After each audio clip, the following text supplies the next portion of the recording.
29واں روزہ ہے اور اللہ نے چاہا تو آج نہیں تو کل چاند کے نظر آنے پر عید کا اعلان ہوگا۔ میرے اور آپ کے لیے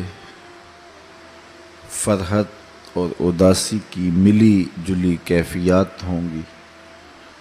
عید کی خوشی، مسرت اور روزوں کے جانے پر طبیعت میں ایک اداسی کی سی کیفیت۔ ایک طرف یہ مسرت کہ شکر ہے اللہ نے روزے رکھنے کی توفیق نصیب کی، دوسری طرف یہ خدشہ کہ جس طرح کے ہمارے روزے ہیں پتہ نہیں قبول بھی ہوئے یا کہ نہیں۔ ماہ صیام کے لمحے جب اپنے اختتام کو چھو رہے ہوں تو ہماری یہ دعا، ہماری تمنا ہمارے لبوں پہ مچلنی چاہیے کہ مالک تو نے پورا ایک مہینہ ہمیں جن توفیقات سے مالا مال رکھا، پنجگانہ نمازوں کی توفیقات دی، تلاوت کلام مجید دن کے اجالوں میں اور رات کی تنہائیوں میں میسر رہی، اور امور خیر جو ہم بجا لاتے رہے تو نے ہمیں توفیق دی، تو کہیں ایسا نہ ہو کہ ماہ صیام کے گزرنے کے بعد ہمارے یہ معمولات، ہماری زندگی کا یہ خیر برا انداز ہم سے کہیں چھین نہ لیا جائے۔ تو کریم ہے، اگر ہمیں ہدایت دی ہے تو اس پر ہمیں مستقیم بھی رکھ۔ اور وہ بد نصیب لوگ ہوتے ہیں کہ جو سیدھی راہوں پہ چلنے کے بعد پھر ٹیڑھی راہوں کے مسافر بن جاتے ہیں، ہدایت کے بعد پھر ظلمت کے اندھیروں میں گم ہو جاتے ہیں۔ اللہ تعالیٰ جل شانہ نے اس عورت کی مثال قرآن مجید میں بیان کی جس کا مفسرین فرماتے ہیں توازن ذہنی ٹھیک نہیں تھا، اور وہ کیا کرتی تھی، سارا دن سوت کاٹتی رہتی تھی، اور جب شام چرخہ اٹھانے لگتی تو اپنے ہاتھوں سے کاتا ہوا سوت توڑ توڑ کے ریزہ ریزہ کر دیتی۔ تو اللہ تعالیٰ جل شانہ نے اس عورت کی مثال دے کے اپنی مخلوق کو سمجھایا کہ تم بھی اس عورت کی طرح نہ ہو جانا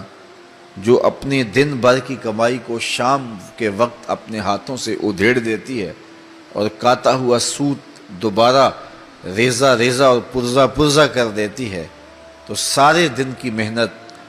اکارت چلی جاتی ہے۔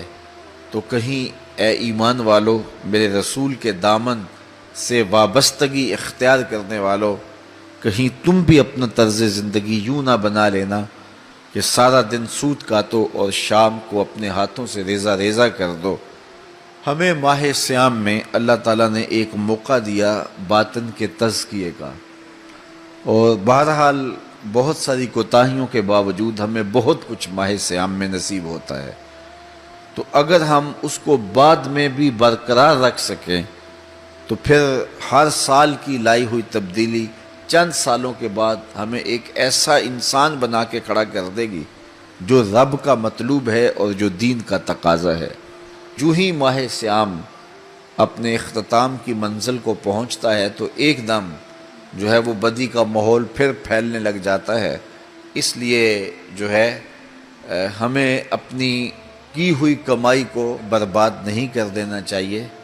بلکہ اس محنت کی حفاظت کرنی چاہیے۔ حضرت عمر رضی اللہ تعالی عنہ عید کے دن رو رہے تھے، تو کسی نے کہا کہ آج تو مسرتوں بڑا دن ہے تو تم رو رہے ہو؟ تو فرمانے لگے کہ مجھے نہیں پتا کہ یہ یوم عید ہے یا یوم وعید ہے۔ تو کہا یہ کیا بات آپ نے کر دی؟ تو فرمانے لگے کہ اگر تو میرے روزے قبول ہو گئے ہیں تو پھر تو یوم عید ہے، اور اگر نہیں ہیں تو پھر عید کے دن منہ پہ مار دیے جاتے ہیں تو پھر یوم وعید ہوتا ہے، اور میں نہیں جانتا کہ میں مقبولین میں سے ہوں یا مطرودین میں سے ہوں، میں قبول کر دیا گیا ہوں یا رد کر دیا گیا ہوں۔ تو اس لیے یہ خدشہ بھی اپنی جگہ پہ، اور یہ توفیق نصیب ہوئی اس کی قبولیت کی امید بھی اپنی جگہ پہ، لیکن جو تیسری چیز ہے وہ بھی یہاں بیان فرمائی کہ بس جو توفیق تمہیں نصیب کر دی گئی، خیر کے امور کی توفیقات سے تمہیں نواز دیا گیا، اب اس کے چھن جانے کا خوف بھی تمہارے ساتھ لگا رہنا چاہیے، اور تم اللہ سے دعا مانگ کر اس خوف کا دفیہ کر سکتے ہو، تاکہ وہ ایک حصار بن جائے دعا تمہارے لیے،